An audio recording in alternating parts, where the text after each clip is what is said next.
With Rule 37 of the Council's Provisional Rules of Procedure, I invite the representatives of Estonia, Poland, and Ukraine to participate in this meeting. It is so decided.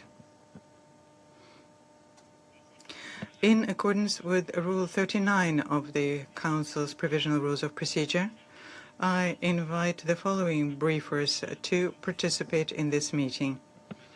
Ms. Kayoko Goto, Director for Europe and Central Asia, Department of Political and Peace-Building Affairs and Peace Operations. And Mr. Indrika Ratwate, Acting Assistant Secretary General for Humanitarian Affairs and Deputy Emergency Relief Coordinator. It is so decided. In accordance with Rule 39 of the Council's Provisional Rules of Procedure, I also invite Mr. Quentin Weiler, Delegation of the European Union to the United Nations, to participate in this meeting. It is so decided.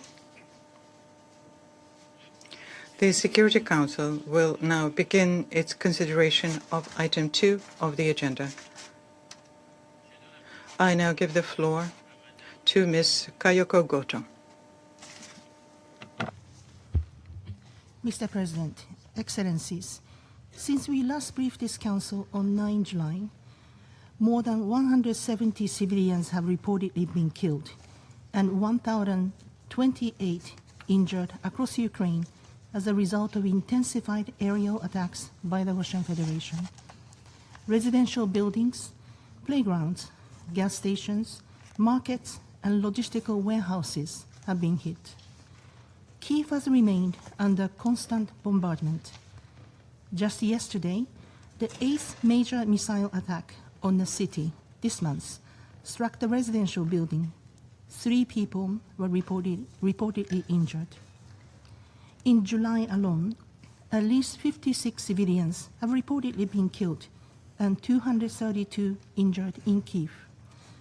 Daily attacks are also being reported in frontline communities in the Donetsk, Kharkiv, Sumy, Kherson, Dnipropetrovsk, and Zaporizhia regions of Ukraine.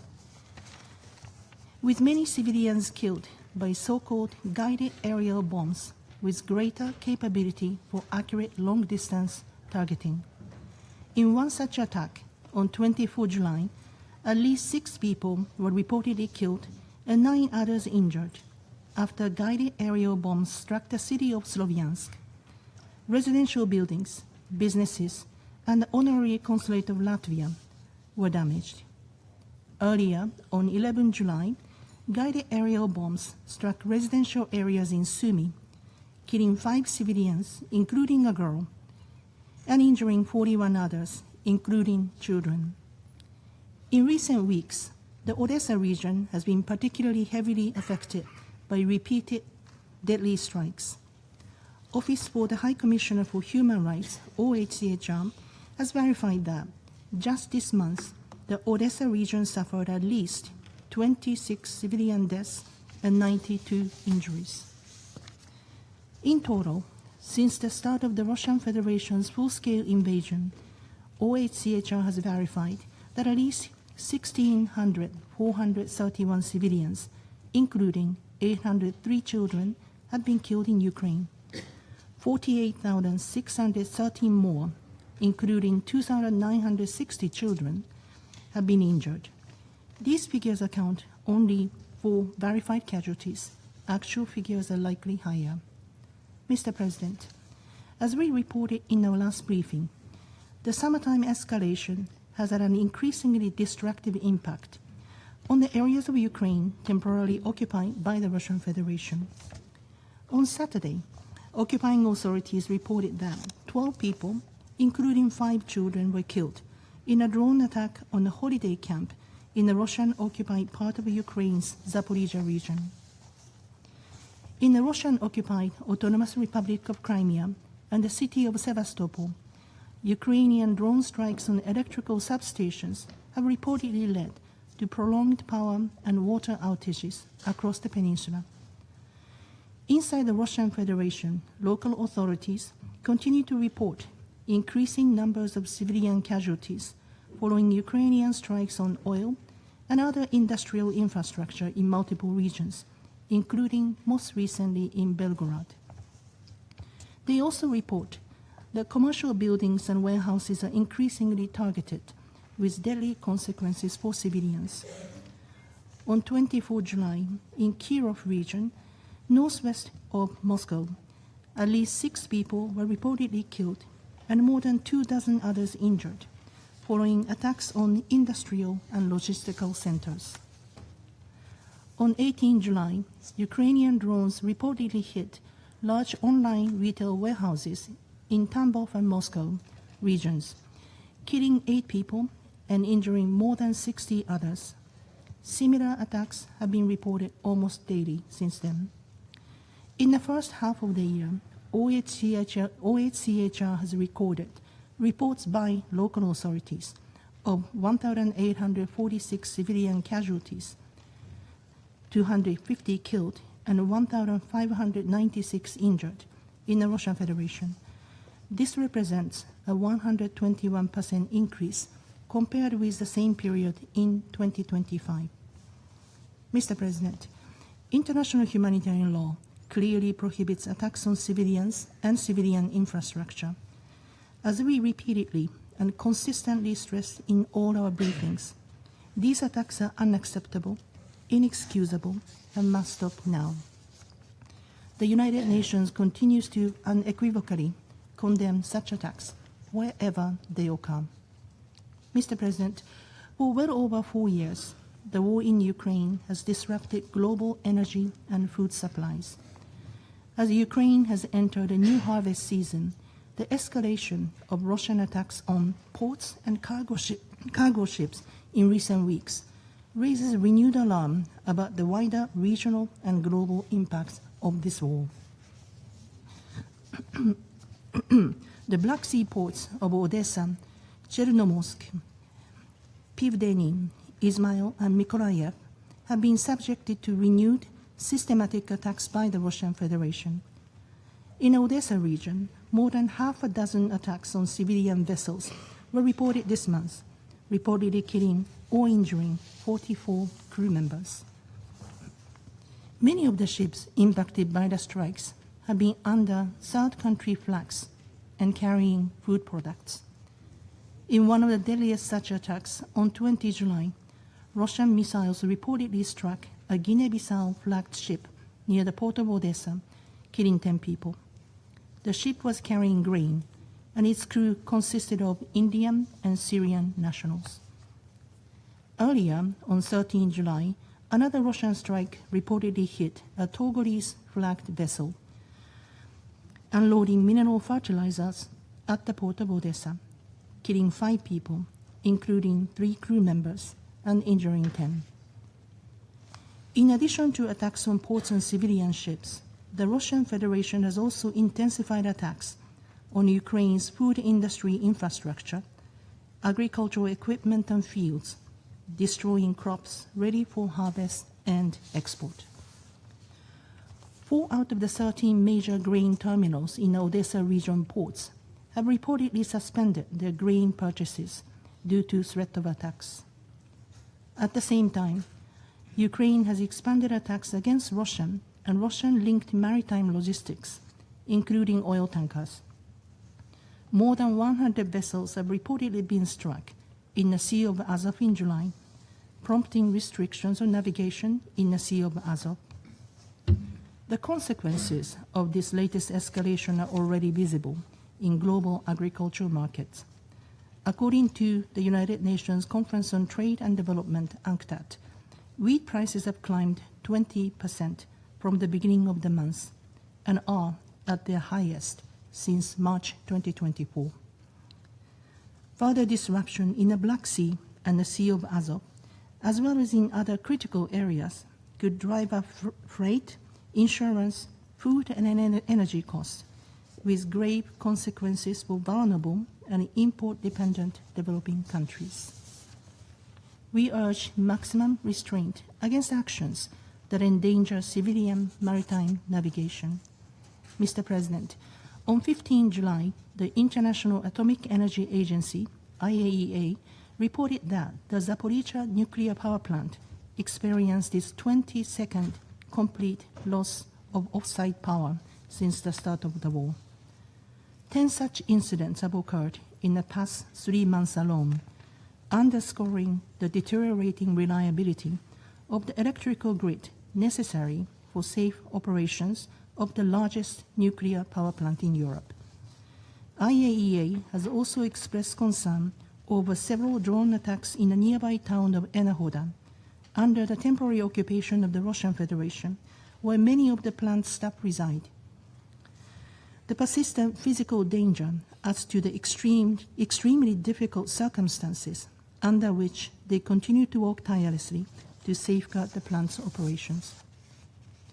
As we have reiterated in our previous briefings, any military actions endangering the safety and security of nuclear plants are unconscionable and irresponsible.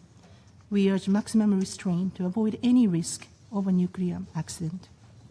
Mr. President, as hostilities continue to intensify, their devastating toll on civilians and infrastructure critical to civilian lives, and a far-reaching impact on global food security, underscore once again the urgent need for renewed diplomatic efforts. We must not allow this dangerous escalatory spiral to continue. We urge all concerned to resume dialogue and inclusive negotiations aimed at de-escalation and at securing an immediate, full, and unconditional ceasefire. This will serve as a critical and necessary step towards a just, lasting, and comprehensive peace in line with the UN Charter, international law, and relevant UN resolutions. The United Nations continue to stand ready to make available its tools and expertise in support of all meaningful efforts to that end. Thank you. Je remercie Madame. I thank Ms. Goto for her briefing. I now give the floor to Mr. Indrika Ratwate. Mr. President, Excellencies, since this Council last met 2.5 weeks ago, civilians have again been killed and injured, homes reduced to rubble, electricity and water cut, the United Nations warehouses and other humanitarian facilities damaged, destroying aid meant for civilians. And still, every day, humanitarian organizations continue to respond across Ukraine. In Odessa, in Mykolaiv, where homes and buses and energy infrastructure have been struck. In Kharkiv, Dnipro, Sumy, and Zaporizhzhia, where repeated aerial attacks continue to disrupt daily life. In Kiev, where families are once again clearing debris from apartment buildings after last week's attacks. And in communities closer to the front line, including Donetsk and Kherson, where shelling and drone attacks remain a daily reality. We must not allow such repeated attacks to make this suffering seem so routine. We also remain concerned by reports of civilian harm in the Russian Federation, even if the United Nations cannot verify these independently.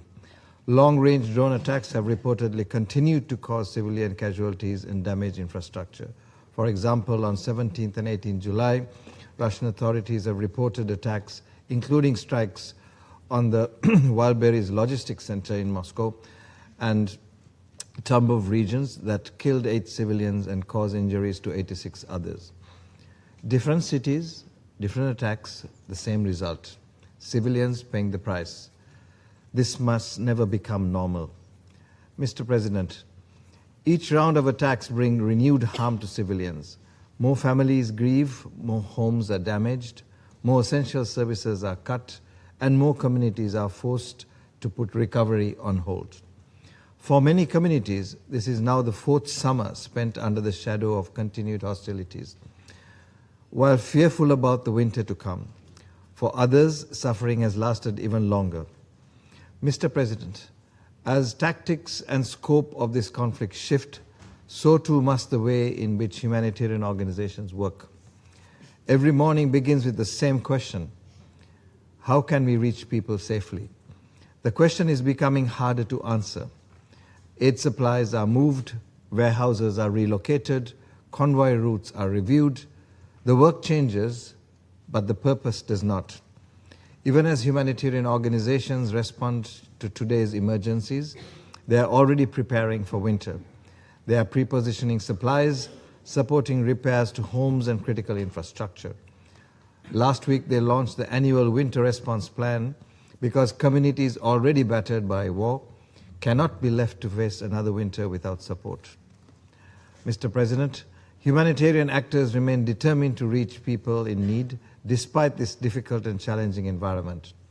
They continue to deliver food, emergency shelter, cash assistance, health care, and psychological support to millions of people. Local responders continue to reach communities under extraordinarily difficult conditions. Amidst these challenges, practical humanitarian arrangements can save lives.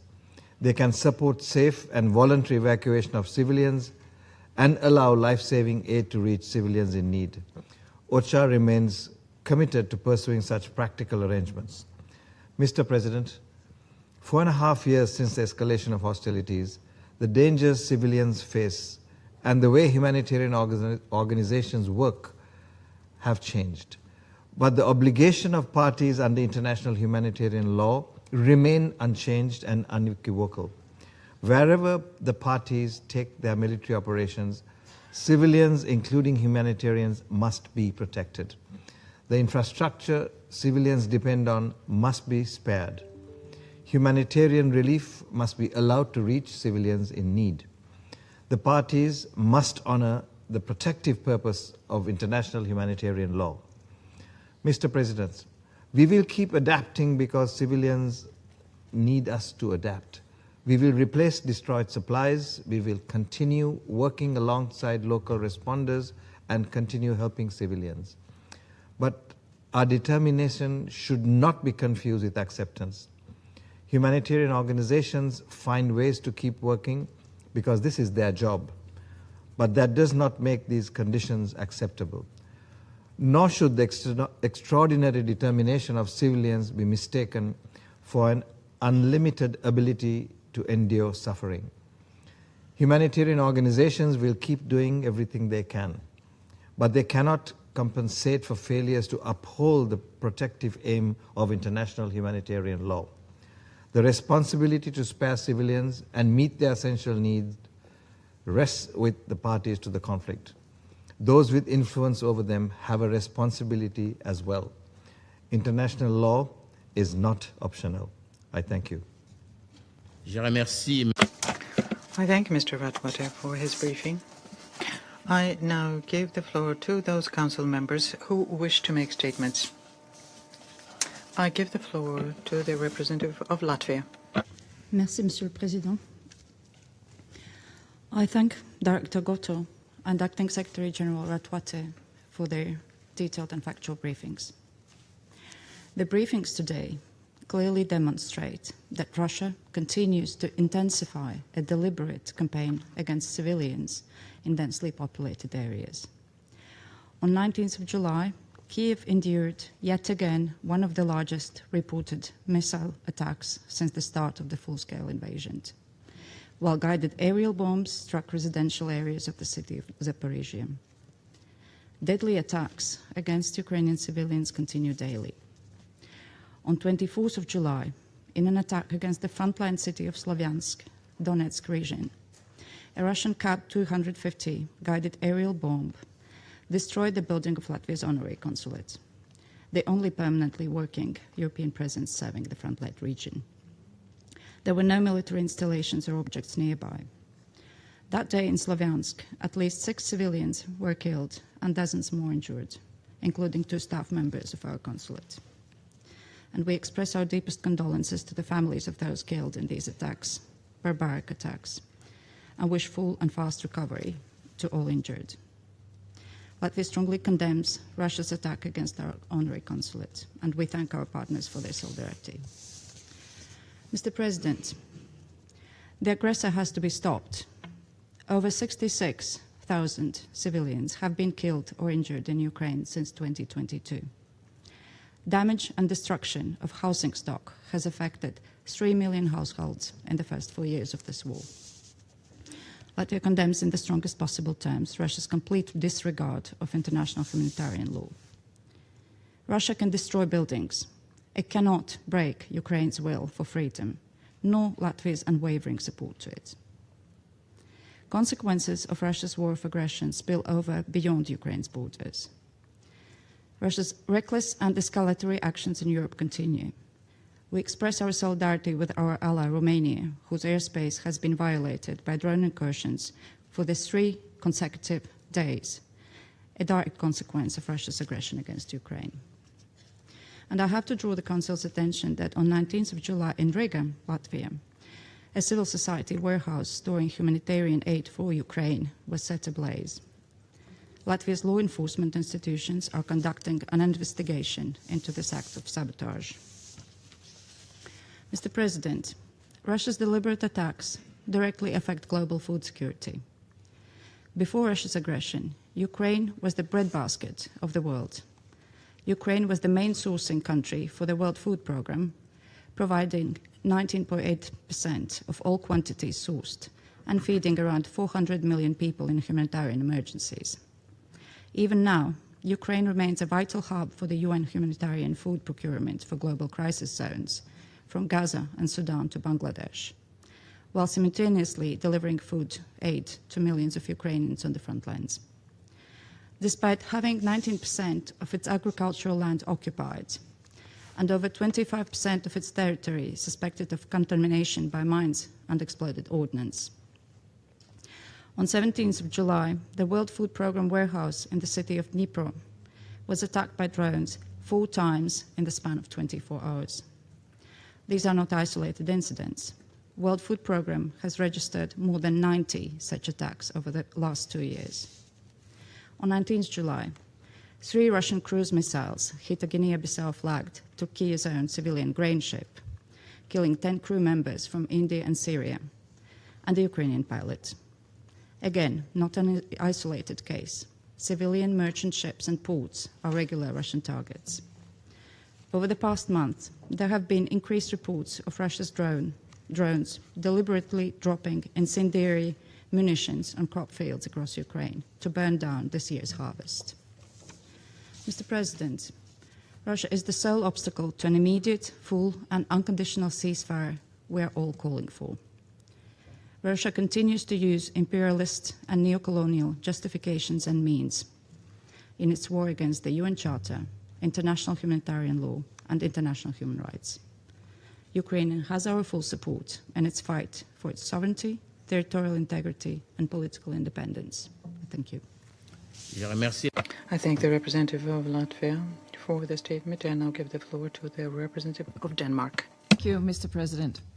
And let me also thank Director Goto and Acting Assistant Secretary General Ratwate for their informative briefings. Mr. President, in the early hours of 19 July, Russia continued its relentless attacks against Ukrainian cities and fired dozens of ballistic missiles onto civilians in urban areas. Many of these civilians were either sleeping in their beds or desperately trying to reach shelters. This constituted one of the largest ballistic missile attacks of Russia's unjustified war. Tragically, that night last week was far from the only recent occasion when Ukrainian non-combatants and civilian infrastructure have been hit by deadly and clearly escalating Russian drone and missile attacks. On 24 July, a ballistic missile attack on a gathering of engineers, entrepreneurs, and industrialists outside Kyiv killed at least 11 and injured more than 100. And glide bomb attacks the same day flattened the center of Sloviansk with multiple-story residential buildings, coffee shops, and supermarkets destroyed. At least 5 civilians were killed and 15 more injured. These same attacks also destroyed the honorary consulate of fellow Security Council member Latvia. Denmark deplores these attacks and the tragic loss of life. This is a violation of international law. We stand together with Latvia and Ukraine. Russia's recent attacks also severely damaged WFP, WHO, and UNICEF facilities, used to provide life-saving humanitarian assistance to the most vulnerable victims of this aggression. This was just days after an early attack hit another Red Cross warehouse in Kyiv, all part of a deeply alarming and unacceptable pattern of attacks impacting humanitarian facilities. Denmark has repeatedly called for international humanitarian law to be respected in all cases, without exception. There can be no justification for firing dozens of ballistic and hypersonic missiles on Ukraine's civilians. No pretext for highly explosive weapons with wide area effects in densely populated urban areas. Such acts constitute a blatant disregard of IHL, and those responsible must be held to account. As the Office of the High Commissioner for Human Rights reported a few days ago, first May and then June broke the grim record for the deadliest month for Ukrainian civilians since 2022. July, regrettably, seems to be heading in the same direction. This Council, the body with primary responsibility for safeguarding international peace and security, must not allow this to continue. Mr. President, Ukraine has the right to defend itself in line with Article 51 of the UN Charter. As the leaders of the NATO summit in Ankara and at the Coalition of the Willing meeting in Paris earlier this month made clear, we stand united in our unwavering support for Ukraine in defending its freedom, sovereignty, and territorial integrity. Denmark will continue to support Ukraine, including through providing humanitarian, economic, and security assistance, and stands ready with our allies to provide robust security guarantees. Ukraine cannot be denied the right to protect its civilians. The senseless killings needs to stop, and Russia's illegal war must end. Denmark stands in full solidarity with Romania, following the recent drone incursions and violations of its airspace. Russia's illegal war continues to pose a long-term threat to European security and must be brought to an end. Mr. President, in closing, Denmark once again reiterates our call for Russia to engage in good faith negotiations to achieve a just and lasting peace in line with the UN Charter. As a vital first step, we call on Russia to accept an immediate, unconditional, and comprehensive ceasefire. Over the last weeks and months, every Council member except Russia has made this call. The time is now for Russia to heed this call. I thank you. Je remercie. I thank the representative of Denmark for that statement. I now give the floor to the representative of France. Thank you, Mr. President. I first of all wish to thank Ms. Keiko Goto, Director for Europe, Central Asia and the Americas, and the Acting Assistant Secretary General for Humanitarian Affairs, Mr. Enrico Ratwati. I thank both for their statements. I wish to also thank the humanitarian personnel deployed in Ukraine to serve the civilians that have fallen victim to this in these events. We meet now to address Russia's aggression against Ukraine. At the same time, Russia continues to refuse clearly and brazenly to give a chance to peace negotiations. Moscow is continuing and even ratcheting up its policy of large-scale airstrikes against major Ukrainian cities. It is indiscriminately targeting civilian areas using drones and ballistic missiles and causing scores of deaths and wounding equal numbers, namely in the capital, as we have just been reminded. In Sloviansk, the honorary consulate of Latvia was hit and 2 of its staff members were wounded. We express our full solidarity with Ukraine and Latvia. We also express our support for Romania, again confronted by drone incursions into its airspace. This Council must also acknowledge the full magnitude of the highly calculated offensive that Russia resumed a few weeks ago against Ukraine's agricultural exports. Ms. Goto described in the most precise terms by attacking and deliberately destroying Odessa port infrastructure, as well as vessels transporting Ukrainian grain in the Black Sea and a WFP warehouse in Dnipro. Russia is not only killing innocent civilians, but it is directly imperiling the food security of millions of individuals, particularly in Africa and the Middle East. Going back to a policy that we hoped had been abandoned, a policy from the beginning of this war. Finally, we decry the targeted attacks against humanitarian facilities essential for the recovery of Ukrainian civilians. A WHO warehouse housing medical treatments and a UNICEF warehouse containing support equipment to assist the civilian population have also been destroyed by Russian strikes in recent days. These attacks clearly violate international humanitarian law. President, in the face of this continued dangerous escalation, France reaffirms its tireless support to Ukraine. Alongside G7 at Evian, with NATO in Ankara, and with the Coalition of the Willing in Paris held on the 13th of July, we confirmed our active and tangible support for Ukraine. Ukraine has endured and continues to endure and exercise its right to self-defense in accordance with the UN Charter. We have mobilized fully to create the conditions for a just and lasting peace in accordance with the principles of international law and the United Nations Charter, buttressed by robust security guarantees. President, after 4 years of war, Russia has not yet succeeded in achieving its goals on the front. At the same time, it continues to place the cost of this devastating war squarely on the shoulders of the Ukrainian people. The Secretary General of the United Nations has long called for an immediate, comprehensive and unconditional ceasefire. He's not the only one to do so. His appeal is supported by the overwhelming majority of member states from across all continents, including, of course, France. Instead of further fueling the escalation of this war, it is high time that Moscow finally heed these appeals. Moscow must put an end to fighting, engage in direct negotiations with Ukraine with the participation of the United States and Europeans. We are ready to foster progress on this front. The Council must also do its part. Thank you. I wish to thank the representative of France for that statement. I now give the floor to the representative of Greece. Thank you, Mr. President. I begin by thanking you for convening this meeting, and Director Goto, as well as Acting Assistant Secretary General Atuate, for their remarks. Mr. President, we meet once again in the aftermath of successive waves of indiscriminate Russian strikes across Ukraine, including the largest ballistic missile attack so far on the 18th and 19th of July, causing scores of civilian casualties and extensive damage to residential areas and civilian infrastructure in Kiev and many other parts of the country, including the Black Sea. Between 17th and 20th of July, nearly 60 civilians were killed and around 370 were injured.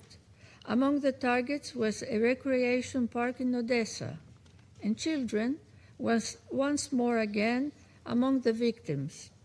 Russia has since renewed its attacks, resulting in further deaths and injuries and the destruction of civilian infrastructure.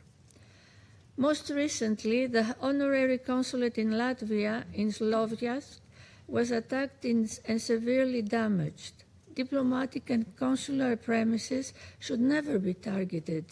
We strongly condemn the clear violation of the Vienna Convention on Consular Relations and stand in full solidarity with Latvia and Ukraine. Our thoughts are with those affected by these attacks. We also stand in solidarity with Romania over the repeated incursions of drones into Romania's airspace. Any violation of the airspace and territorial integrity of a sovereign state constitutes a clear breach of international law and is unacceptable. Over the past few months, Russia has significantly increased its use of ballistic missiles and glide bombs against densely populated areas, along with the scale and intensity of these attacks with devastating consequences. Civilian casualties from such attacks rose by 60% compared to 2025. This war has a particular impact on women and girls, with the respective casualties increasing significantly by 34% this year. We join UN Women in calling for an urgent end to the violence and for the gender-responsive humanitarian assistance.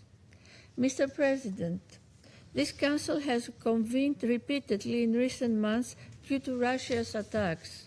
But every new strike is further reason to prevent the current status quo of this war from becoming the norm. The international community must not become desensitized to the suffering of the Ukrainian people. Greece strongly condemns the latest pattern of attacks by Russia and calls for urgent de-escalation. We also deplore the increasing trend of repeated strikes against UN agencies in Ukraine, including WFP, WHO, and UNICEF, affecting the delivery of life-saving assistance to civilians impacted by this war. We reiterate that all parties must strictly comply with their obligations under international law. Any allegations of violations must be investigated and those responsible must be held accountable. On another note, and in view of the latest intensification of attacks against ships and port infrastructure in the Black Sea, we underline the importance of upholding maritime security, freedom of navigation, and respect for the law of the sea. Mr. President, the answer to the recent escalation is simple. It has been staring us in the face since the beginning of the US-led peace initiative and Ukraine's own agreement. An immediate, full and unconditional ceasefire, creating the conditions for a resumption of direct peace talks toward a negotiated settlement based on international law and the principles of the UN Charter. Greece reaffirms its unwavering support for the sovereignty, independence, and territorial integrity of Ukraine within its internationally recognized borders. We call on the Russian Federation to end its attacks, withdraw its forces from the internationally recognized territory of Ukraine, and engage in good faith efforts towards a comprehensive, just, and lasting peace. Greece, along with its partners, will continue to stand with the Ukrainian people in the fight for a sovereign and independent future. I thank you.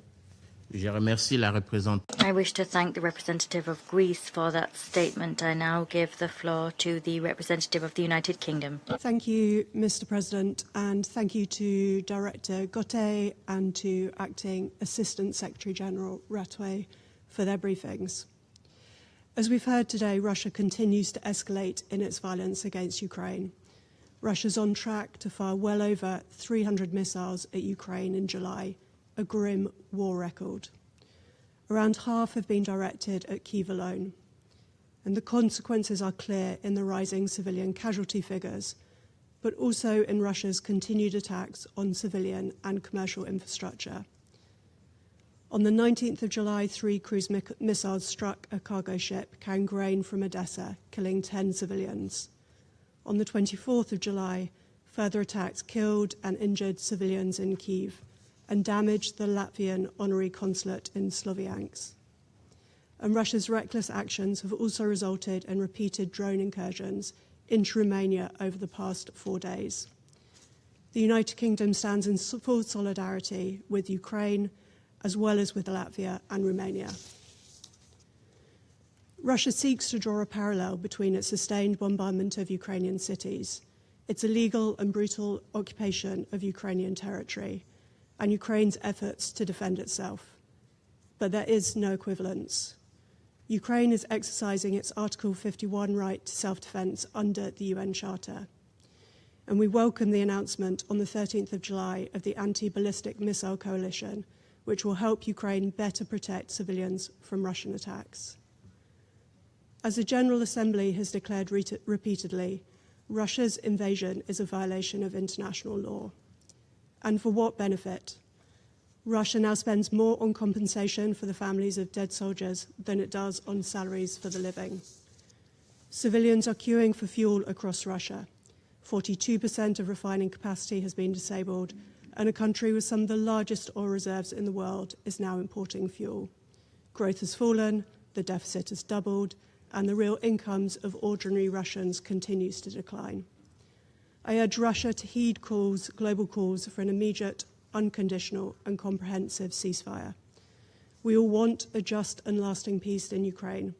one that upholds the core principles of the UN Charter and is backed by security guarantees to prevent renewed aggression.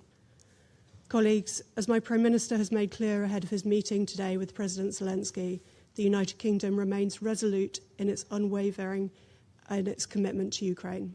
Thank you. I thank the representative of the United Kingdom for that statement. I now give the floor to the representative of the United States. Thank you, Mr. President. Thank you, Ms. Goto and Mr. Ratwate. Russia's ballistic missile and drone strikes between July 18 and 19 reportedly killed several people and injured dozens more. One of those missiles struck a civilian grain ship in the Black Sea, killing 10 crew members from India and Syria. Those casualties and countless other deaths could have been avoided had Russia answered President Trump's call to negotiate an end to this war.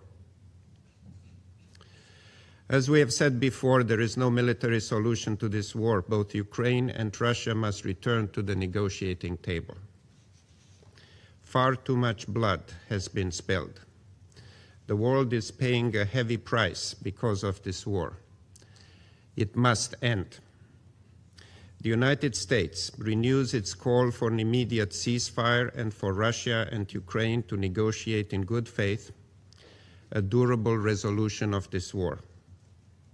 The United States remains prepared to play a constructive role to achieve that outcome and to facilitate talks between Moscow and Kyiv. Our commitment to peace in Ukraine is unwavering. Finally, I must point out that there is a member of this Council that will feign moral outrage and pretend to lecture the rest of us about every topic, whether it's about the very conflict we're discussing yet again today, or even those unrelated to international peace and security, like human rights. That is why we walked out during France's intervention. This disingenuous grandstanding is tiresome, but we have tolerated it out of a sense of camaraderie and mutual respect as P5 members. We have stood by this member state through every conflict in which their freedoms have been imperiled, and today I remind them that it is the United States that remains the beacon of liberty for the world. As such, we will not be affording them the benefit of listening to their politicized drivel until they renounce their condescending and disrespectful rhetoric and behave in a manner commensurate with their seat on this Council. I thank you. I thank the representative of the United States for that statement. I now give the floor to the representative of the Russian Federation. Mr. President, the Kyiv regime continues its terrorist attacks on peaceful Russians. On the night of July 24th, 25th, the Ukrainian UAVs hit a tourist base in the Zaporozhye region, as a result of which 12 people were killed, 5 of whom are children. 19 people were injured. On the same day, as a result of a rocket attack on one of the enterprises in the city of Kirov, 6 people were killed and 26 were injured. On July 20th, a passenger bus was attacked on the Belgorod-Shebekino highway. As a result of the drone strike, 4 women and a 16-year-old teenager were killed, 27 people were injured. During the period from July 13th to July 19th, 433 Russian civilians suffered from this shelling by the Ukrainian Nazis. 364 people were injured, including 12 children. 69 people were killed, including 2 children. In total, the armed forces of Ukraine fired 7,168 pieces of ammunition at civilian targets on Russian territory. Ukrainian militants do not stop terrorizing the personnel of the Zaporozhye nuclear power plant. On July 15th, as a result of a targeted strike by a Ukrainian armed forces drone on a service car, the chief engineer of the station, Alexander Yakovlev, and his driver were killed. The murder of specialists responsible for nuclear and radiation safety indicates Kiev's desire to disorganize the management of the NPP and create a threat of a large-scale man-made disaster.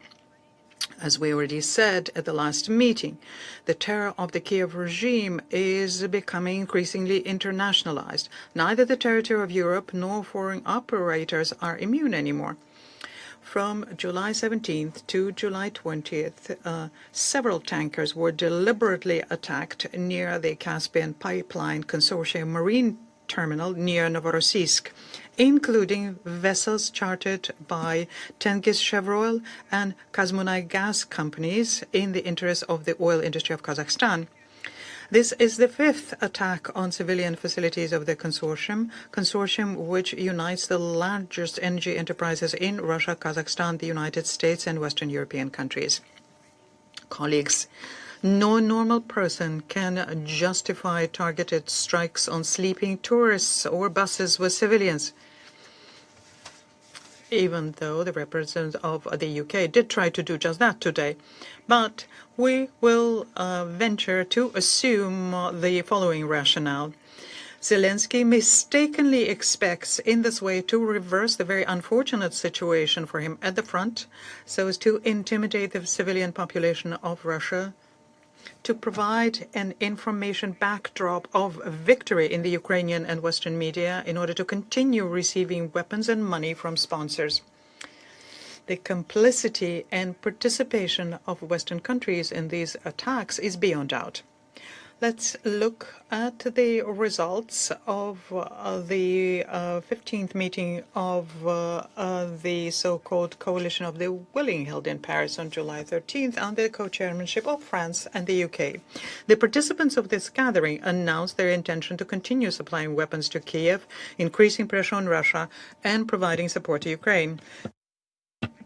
At the same time, they demanded an immediate ceasefire on their terms, the start of negotiations with Russia from a position of strength, with the mandatory participation of the Europeans, as well as the maintenance of blocking of Russian assets and further tightening of sanctions.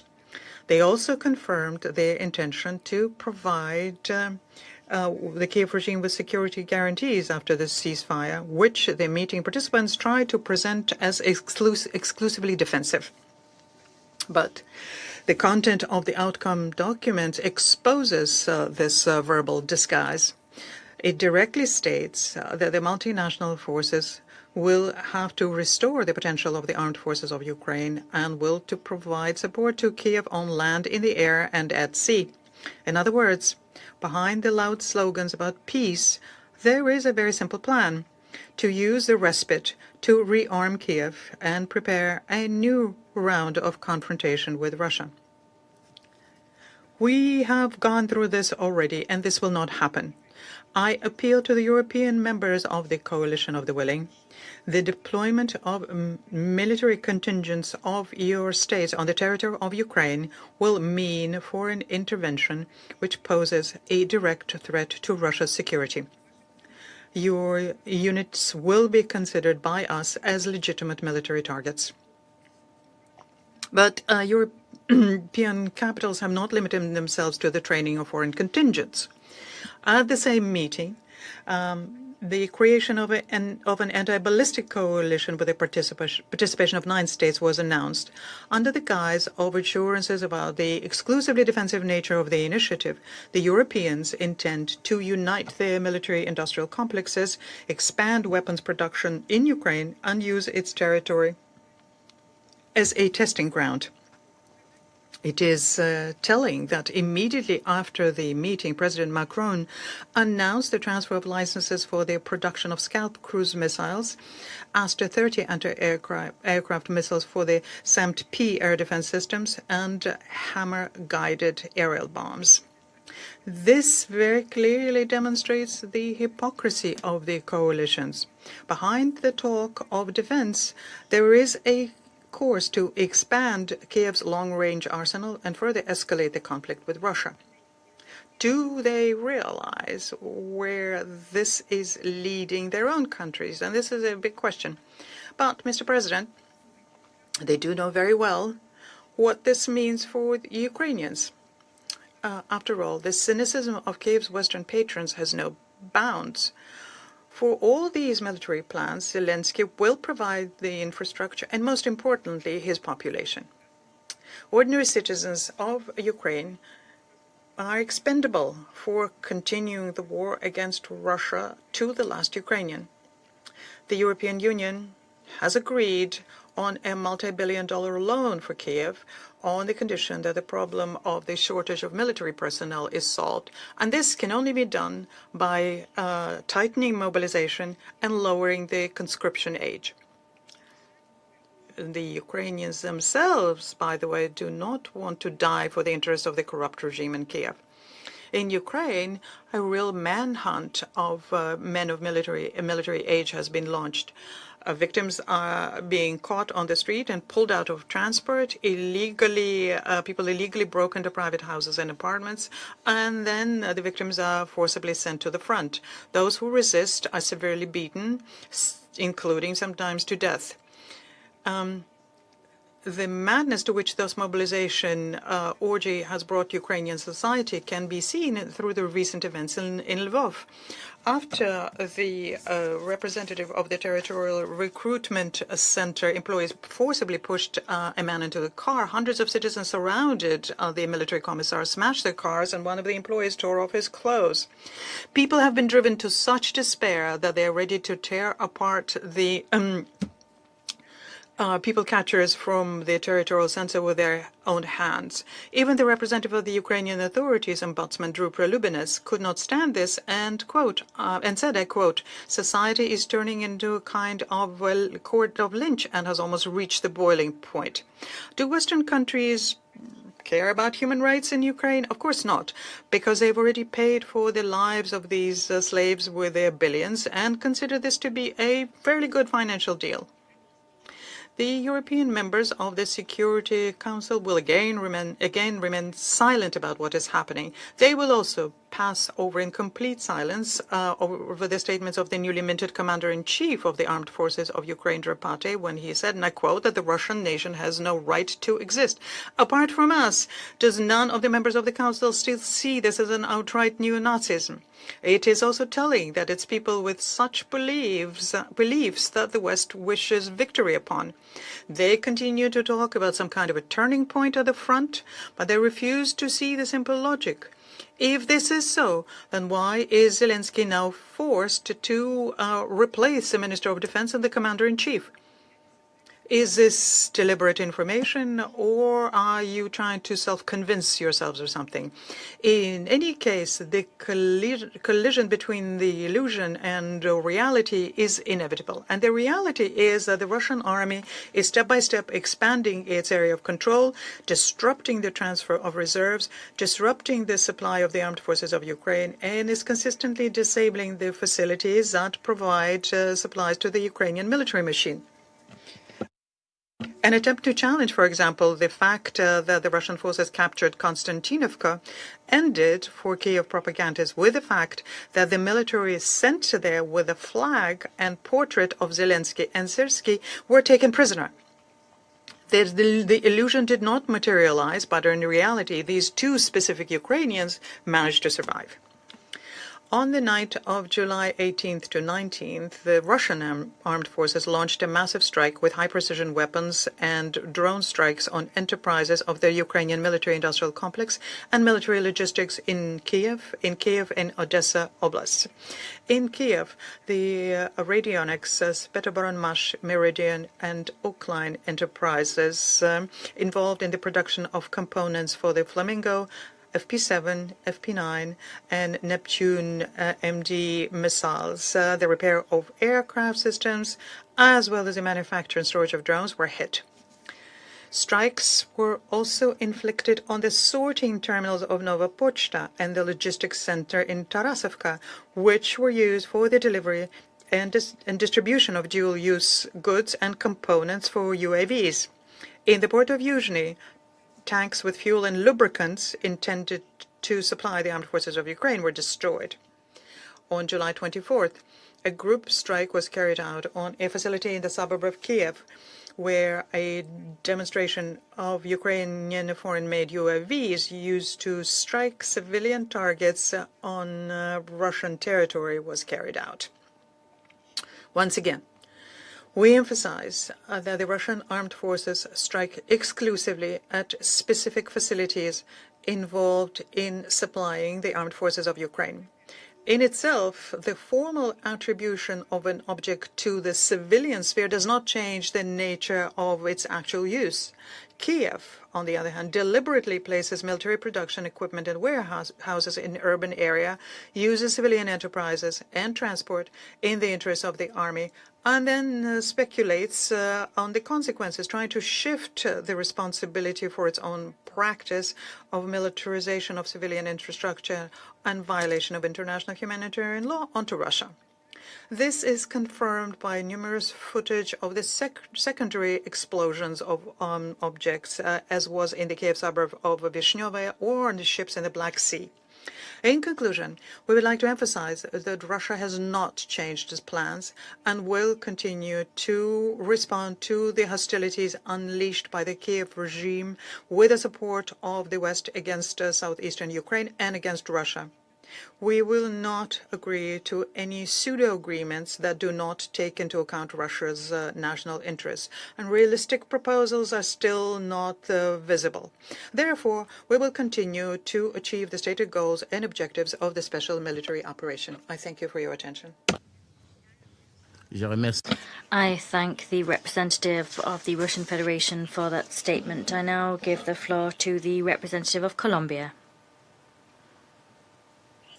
Thank you, Mr. President. Colombia is grateful for the convening of this meeting and for the information provided by Ms. Kayoko Goto, Director for Europe, Central Asia and the Americas from the Department of Political and Peacebuilding Affairs and Peace Operations. We're also grateful for the briefing delivered by Mr. Enrique Raduate, Assistant Secretary General of Humanitarian Affairs and Emergency Relief Coordinator. I also wish to welcome the delegations who are with us in the chamber today. My country deeply regrets the persistence of hostilities in Ukraine and their devastating impact on the civilian population. Recent attacks conducted against hospitals, civilian infrastructure, port infrastructure and objects clearly documented as belonging to the United Nations and humanitarian organizations are unacceptable and must be unequivocally repudiated. In addition to worsening the suffering of civilians, attacks against port infrastructure threaten global food supply chains and imperil global food security. We reiterate our appeal to all parties to fully discharge their obligations under international law, in particular under international humanitarian law. All parties must guarantee the protection of the civilian population, the protection of humanitarian personnel, and the protection of infrastructure critical for humanitarian assistance and the well-being and survival of the population.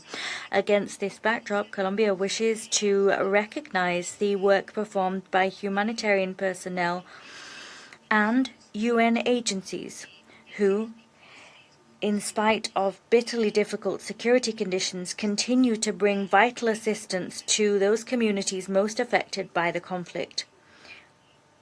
The humanitarian convoys that have succeeded in reaching areas close to the front line demonstrate that, even in the midst of a confrontation, it remains possible to preserve spaces, pockets of humanity.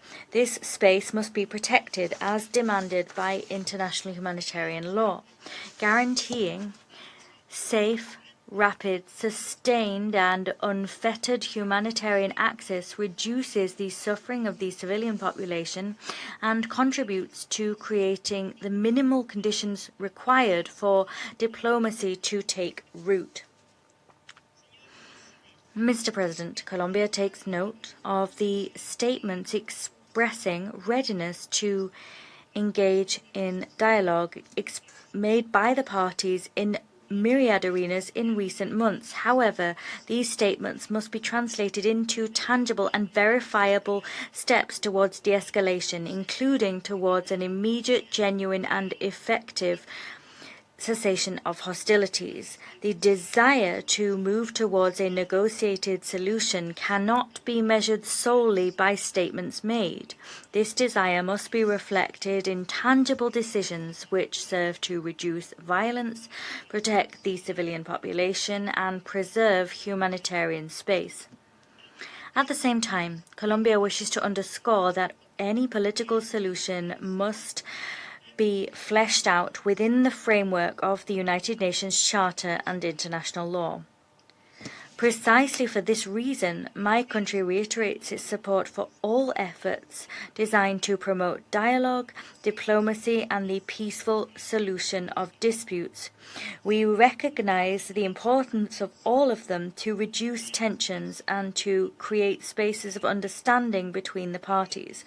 We also value the constructive role played by those member states who, through trusted diplomatic channels, have succeeded in forging progress, including humanitarian agreements and agreements on the return of children to their families, including measures designed to mitigate the suffering arising from the conflict. President, peace begins with decisions and actions which make it possible to rebuild trust between the parties.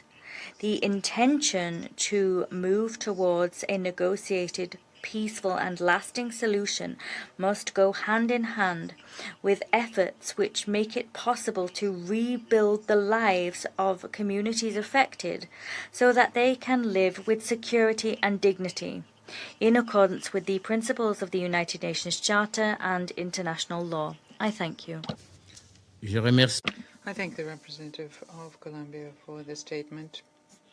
I now give the floor to the representative of Panama. Gracias, señor presidente. Thank you, Mr. President.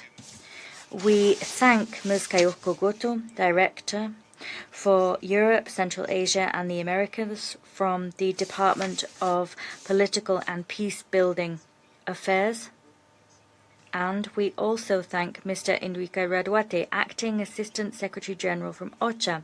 We thank them both for their invaluable statements on the conflict in Ukraine, which continues to intensify. We recognize the presence of the many delegations that are in the chamber with us this morning.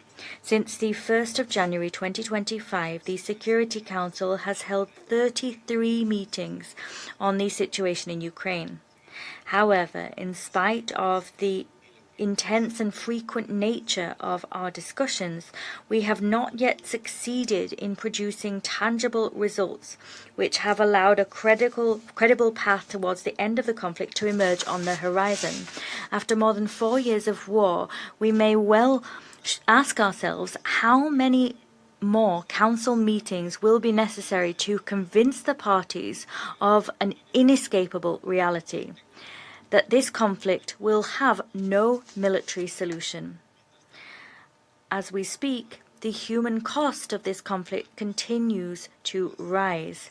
The number of civilians killed, wounded and displaced continue to be devastating, as do the numbers of military casualties.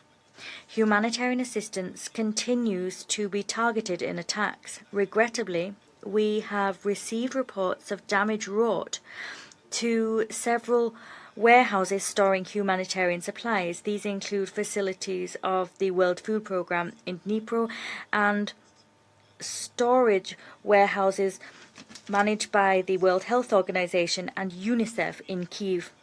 Moreover, we regret the attack against the Honorary Consulate of Latvia in Slovyansk.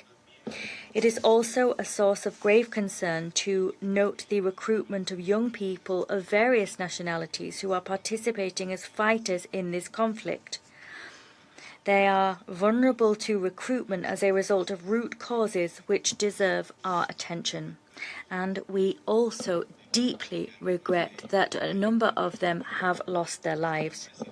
President, the violations of international law and international humanitarian law have become the norm. They're constantly present. Panama reiterates its fervent appeal and indeed urges parties to achieve an immediate, comprehensive and lasting ceasefire as a vital prerequisite for paving the way towards a just and lasting peace. The time has come to demonstrate the political will and the genuine commitment necessary to achieve an agreement that will put an end to a conflict which ought never to have begun. A conflict that should have ceased a long time ago, and a conflict which has brought with it an unacceptable human cost. At the same time, it continues to erode international peace and security. Thank you. I thank the representative for that statement, and I now give the floor to the representative of Bahrain. Mr. President, please allow me to start by thanking Ms. Kayoko Goto, Director for Europe and Central Asia of the Department of Political and Peace-Building Affairs and Peace Operations, as well as Mr. Indrek Ratwate, Acting Assistant Secretary General for Humanitarian Affairs and Deputy Emergency Relief Coordinator. I thank them for their briefings today, and I would like to welcome all of the participants in this meeting. Mr. President, the Kingdom of Bahrain is very concerned by the developments in the war in Ukraine, in particular the scale of destruction and human suffering where civilians remain hardest hit. We recall it is imperative to fully uphold international law and international humanitarian law, in particular the principles having to do with the protection of civilians and civilian goods, and uphold them under all circumstances. It's also indispensable that we have a full and comprehensive ceasefire. We therefore call on all of the parties to undertake immediate measures so as to de-escalate, protect the civilians from the consequences of this conflict, and to work in good faith towards a ceasefire so as to put an end to the bloodbath and human suffering. The Kingdom of Bahrain reaffirms also that it's indispensable to adopt effective mechanism to mitigate the consequences of the conflict and protect the humanitarians and allow the humanitarians to discharge their mission despite the extreme difficult circumstances. We welcome the positive and constructive humanitarian efforts aimed at lowering the escalation and increasing the chances of arriving at a peaceful solution to the Ukrainian crisis, in particular through dialogue and diplomacy. We welcome the efforts made by the United Arab Emirates, which resulted in an exchange of 320 prisoners from both sides. Mr. President, the intensification of the use of drones and ballistic missiles in armed conflicts only amplifies the destruction and increases human losses and makes the efforts aimed at peace increasingly difficult. And that's why, once again, we warn against a growing risk having to do with the use of ballistic missiles and drones in the conflict, all the more so since the Kingdom of Bahrain, as well as other countries of the region, are currently under heinous attacks by ballistic attacks and drones from Iran, in a flagrant violation of international law, in particular humanitarian law and Security Council Resolution 2817. Despite the fact that we're not a party of that conflict. By way of conclusion, Mr. President, the Kingdom of Bahrain would like to recall our support to any and all efforts aimed at arriving at a peaceful and lasting solution through dialogue and diplomatic negotiations in line with the principles of the United Nations Charter and the provisions of international law and Security Council Resolution 2774. I thank you. Représentant du Bahreïn pour sa déclaration. Je donne à présent la parole au représentant de la Chine. I give the thank you.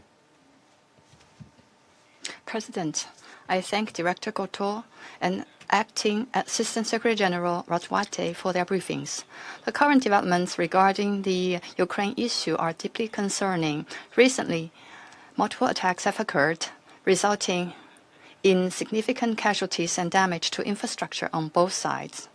The intensity of the conflict continues to escalate, and the sufferings of civilians are worsening, which is something no party wishes to see. This trend is extremely dangerous and must be reversed as soon as possible. I would like to make 3 points. First, the immediate priority is to achieve a ceasefire and end to the fighting.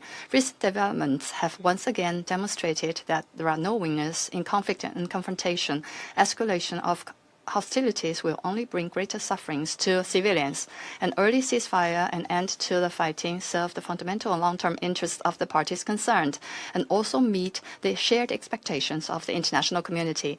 China urges an end to any attacks targeting civilians, calls on the parties concerned to remain calm and exercise restraint and strictly comply with international humanitarian law, protect the safety and security of civilians and civilian infrastructure, and make every effort to de-escalate the situation so as to preserve prospects for an early peace. Second, the fundamental solution lies in adhering to dialogue and negotiation. At present, major parties hold widely divergent positions, and the path to negotiations remains difficult and challenging. But history has shown that conflicts can only be resolved through negotiations. As long as talks begin and continue, there remains hope for peace. China calls on the relevant parties to maintain engagement, demonstrate political will, build mutual trust through dialogue, accumulate consensus through negotiations, and strive to reach a comprehensive, lasting, and binding peace agreement. Third, the long-term approach is to pursue common security. Russia, Ukraine, and the European countries are neighbors that cannot move away from one another. Achieving harmonious coexistence and pursuing common security is the only realistic choice. China calls on all relevant parties to abandon Cold War mentality and block confrontation, uphold a vision of common, comprehensive, cooperative, and sustainable security, properly address each other's legitimate security concerns, and on the basis of full, complete, and comprehensive adherence to the purposes and principles of the UN Charter, eliminate the root causes of crisis, and promote the building of a balanced, effective, and sustainable regional security architecture to achieve lasting peace and stability in the region. President, China's position on the Ukraine issue has been consistent, always guided by the 4 shoulds proposed by President Xi Jinping. We believe that the sovereignty and territorial integrity of all countries should be respected. The purposes and principles of the UN Charter should be observed. The legitimate security concerns of all countries should be taken seriously, and all efforts conducive to the peaceful settlement of the crisis should be supported.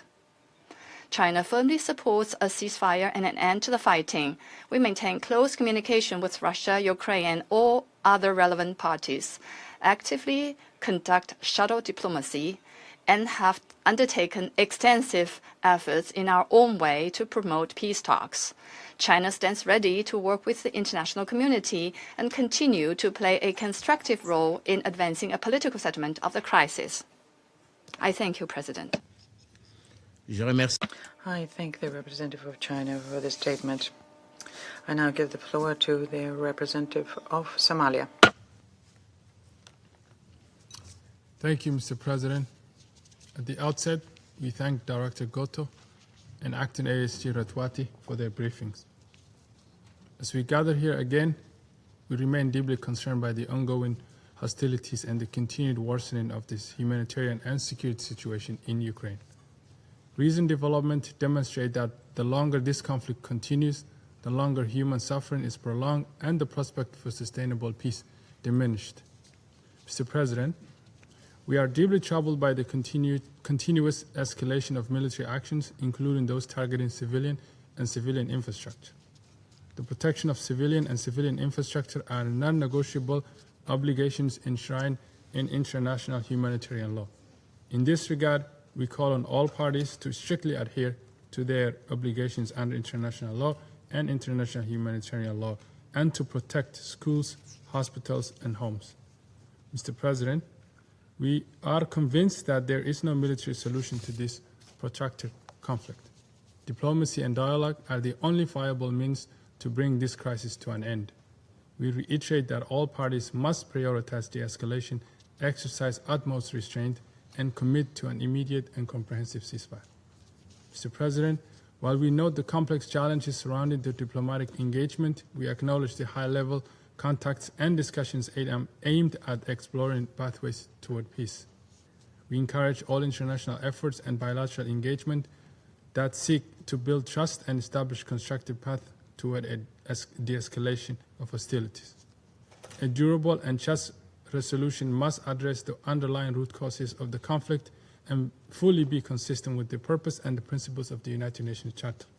Lasting peace will require compromise, confidence-building measures, and a shared vision of common and sustainable security.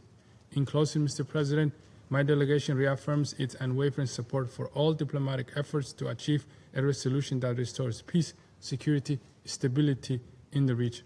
The people of Ukraine and all those affected by this conflict deserve peace, prosperity, and dignity. I thank you.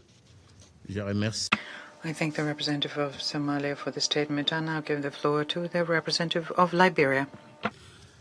Thank you. Thank you, Mr. President. I join in thanking the briefers for their qualified insights. Liberia takes the floor in a dual capacity. As an elected member of this council and as the world's leading flag state, representing over 300 million gross tons and 17% of global merchant shipping. We speak from the decks of targeted civilian vessels, on behalf of targeted civilian crews on the high seas, and an international economy straining under the weight of the war in Ukraine. Mr. President, in the strongest terms, Liberia condemns the strike on the LPG tanker Gas Lisbon in international waters, which killed one civilian seafarer and injured 3 others. We extend our deepest condolences to his family and our solidarity to the survivors. These mariners wore no uniform, no military uniforms, carried no weapons, and sought no combat. They were civilian workers keeping the world powered and fed. The subsequent damage to the bulk carrier Christiana B confirms that these attacks are no longer isolated incidents. They represent a systematic and concerning threat to global maritime commerce. Excellencies, attacks on merchant shipping are not merely tragic incidents. They are direct violations of international humanitarian law, breaches of International Maritime Organization safety norms, and a flagrant denial of the freedom of the high seas guaranteed under Article 87 of UNCLOS. When combat zones engulf international waters, the consequences do not stop at the Black Sea coast. More than 80% of global trade moves by sea. When maritime trade routes become shooting galleries, war risk insurance spikes, supply chains stall, and energy and food prices, as we have heard, surge. For developing nations, particularly across Africa, these translate directly into higher fuel prices at the pump, pricing of food on the family table, and an unjust tax on the developing world paid by ordinary citizens, most of whom cannot afford it. While the destruction within Ukraine and the expanding theater of the war is devastating, including to civilians and civilians' infrastructure, and in the deaths of civilians, and especially attacks, heartbreaking attacks against civilian infrastructure, its ripple effect on global food and energy security affects us all. This brings us, therefore, to the fundamental reality of this crisis.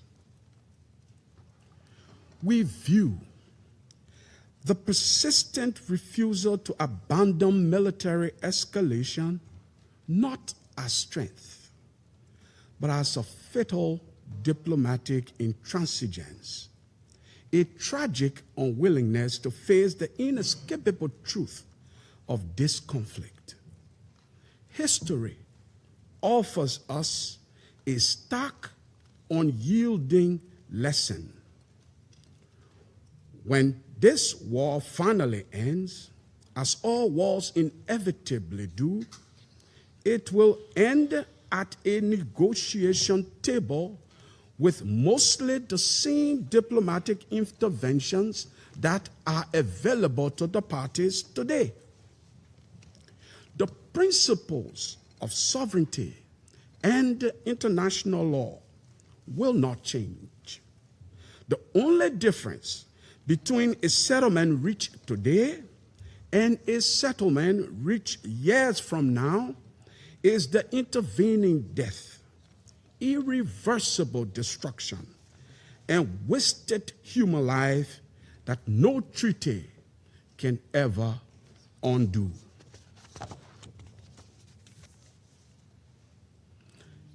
Every day of delay, therefore, adds nothing to the ultimate compromise. It merely expands the graveyard. Excellencies, the world cannot afford an indefinite war of attrition, nor can we accept the premise that a lasting solution can be achieved on the battlefield alone. Military victories, as Liberia painfully learned, are fleeting and blood-soaked. A negotiated peace rooted in international law is sustainable and enduring. Under the leadership of the Democratic Republic of the Congo this month, this council has focused on Chapter 6 mechanisms for the peaceful settlement of disputes. That focus must now move from mere debates in this chamber to concrete action across global hotspots, including the war in Ukraine. Therefore, Liberia calls for an immediate, durable ceasefire, accompanied by urgent operational de-escalation, including demilitarized maritime safety corridors for commercial energy and green routes, and a renewed commitment to diplomatic talks. Specifically, Mr. President, Liberia urges all parties to, 1, agree to an immediate ceasefire and engage in direct high-level peace negotiations. 2, uphold international humanitarian law and UNCLOS Article 87 by guaranteeing the safety of civilian mariners and commercial vessels. 3, preserve unhindered freedom of navigation through established maritime safety zones in the Black Sea. And 4, cooperate fully with an impartial international investigation into attacks on civilian shipping. Mr. President, the oceans are the arterial system of global commerce and human survival. They must never become collateral victims of war. The Security Council, therefore, must act with unified resolve. Let us help silence the guns on land so that we may restore safety on the seas and deliver the peace that the international community demands, the people of Ukraine desire, and the people of Russia, I am sure, need. I thank you for your kind attention. Je remercie. I thank the representative of Liberia for the statement. And now I'm going to make a statement in my capacity as representative of the Democratic Republic of the Congo. Rather, I'm giving the floor to Pakistan. Thank you, Mr. President. I would also like to thank Director Kayoko Goto and ASG Indrika Ratwate for their briefings. President, the continued conflict in Ukraine, particularly the escalation in intensity and frequency of attacks by the parties, is deeply concerning. We are also concerned by the reported attacks against infrastructure critical to global food and security, energy security. The ripple effect of such actions negatively impact lives and livelihoods far beyond the conflict zone, especially in the global south. Equally reprehensible is the harm to civilians and civilian infrastructure from the incessant fighting. We are alarmed by the reported targeting of humanitarian actors and associated infrastructure. President, we reiterate the call for all parties to fully abide by their international humanitarian law obligations. Violation of the widely accepted and well-established principles of IHL risks escalation, deepens mistrust, exacerbates human suffering, and further diminishes the prospect for peace. It is evident that durable peace and stability could only be achieved if the parties were to commit to an earnest, sustained, and meaningful dialogue. The quest for a military solution will only lead to more devastation, suffering, and consequences beyond the region. It is unfortunate that we are in this situation 17 months after the adoption of Resolution 2774 proposed by the US and supported by Pakistan and other Council members. That particular resolution mourned the tragic loss of life. It reiterated the principle of peaceful settlement of disputes and implored a swift end to the conflict and urged a lasting peace between Ukraine and the Russian Federation. That resolution must be implemented. We therefore underscore the need for an immediate and complete cessation of hostilities, creating space for diplomacy and resumption of dialogue.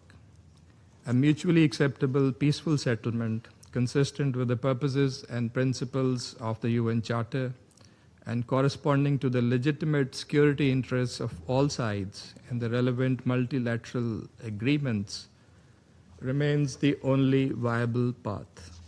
Pakistan will continue to support all endeavors aimed at achieving a just, comprehensive, durable, and peaceful resolution of this conflict. I thank you. Je remercie le I thank the representative of Pakistan for that statement. I will now make a statement in my capacity as the representative of the Democratic Republic of the Congo. Distinguished members of the Council, the Democratic Republic of the Congo thanks Ms. Kayoko Goto, a Director for Europe and Central Asia,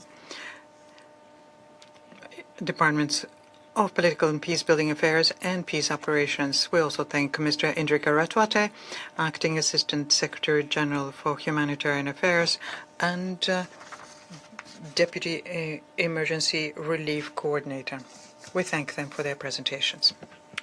The informations we have been receiving about the situation in Ukraine remain deeply alarming. The first weeks of 2026 seemed to provide a glimpse of a possible lull and give us hope for a way out of the crisis. But the months that followed, unfortunately, only confirmed the lasting and continued violence which continues to claim its share of civilian victims. The Democratic Republic of the Congo remains deeply concerned by the continuation and intensification of the hostilities, despite the Council's repeated calls for de-escalation and restraint. We must acknowledge that the military logic continues to prevail over political and diplomatic efforts, the efforts which are essential for a lasting settlement of this conflict. And this development only aggravates the humanitarian consequences of the war and increases the suffering of the civilians. The information brought to the Council's attention in recent days, as well as the developments referred to by our speakers, are a reminder once again of the urgent need to put an end to the suffering of the suffering populations, suffering and exhausted by more than 4 years of the war. The Democratic Republic of the Congo expresses its deep sympathy to all the civilian victims of the conflict and reaffirms its solidarity with the impacted populations wherever they may be. We also take this opportunity to reiterate that civilian populations and the infrastructure which are essential for their survival must never be targeted. It must be fully protected in accordance with international humanitarian law. Indeed, our outrage can only be heightened when the statistics presented by the United Nations Human Rights Monitoring Mission in Ukraine show a 37% increase in the number of civilian casualties in the first half of 2026 compared with the same period in 2025. This figures shows very clearly the growing human cost of the conflict and confirms that the continuation of the military logic continues to hit civilian populations on both sides of the border. Distinguished members of the Council, we reaffirm our deep commitment to the purposes and principles of the Charter of the United Nations and to respect for international law and international humanitarian law. And we therefore recall that there can be no military solution to this conflict. Each new offensive, regardless of its origin, prolongs the violence, increases human suffering, and further pushes away the prospects for a lasting peace. My delegation therefore reiterates our call for the cessation of hostilities, the effective protection of the civilian population and the infrastructure which is essential to their survival, and the establishment of a ceasefire that can create conditions conducive to a genuine political process. The Democratic Republic of the Congo remains aware of the diversity of perceptions surrounding the origins, development, and responsibilities related to this conflict, and recalls, however, that this plurality of assessments should never lead to a diplomatic paralysis. Indeed, my delegation maintains that genuine peace can be achieved only if the concerns of all parties are heard and addressed responsibly, judiciously, and in good faith in full compliance with the Charter of the United Nations and international law. In this regard, my delegation would like to recall the Council's recent high-level debate on strengthening the mechanisms for the peaceful settlement of disputes in the wake of Resolution 2788. This debate was a timely reminder that the Charter of the United Nations provides states with a set of instruments for preventive diplomacy and the peaceful settlement of disputes, including negotiation, mediation, reconciliation, arbitration, and judicial settlement. And the full recourse to these remains more necessary now than ever. The Democratic Republic of the Congo therefore calls on the parties to resume, without delay, a frank, sincere, and inclusive dialogue conducted in good faith with the support of the United Nations on all actors likely to contribute in an impartial and constructive manner to the rapprochement of positions. These efforts must be aimed at the achievement of a just, lasting, and mutually acceptable peace with respect for the sovereignty, political independence, and territorial integrity of states in accordance with the purposes and principles of the United Nations Charter. And the Security Council cannot limit itself to periodically noting the deterioration of the situation. It's up to the Council to preserve the channels of diplomacy, to support credible mediation initiatives, and to encourage all steps likely to promote a lasting de-escalation. In conclusion, the Democratic Republic of the Congo remains convinced that only a political solution will make it possible to put a lasting end to this conflict. Our collective responsibility is to silence the guns, to stop the continuation of violence which strikes civilian populations, and to create conditions conducive to a just, lasting, and mutually acceptable peace. To that end, my delegation will continue to support any credible initiative based on dialogue, preventive diplomacy, and the peaceful settlement of disputes in accordance with the purposes and principles of the United Nations Charter. I now resume my function as President of the Council.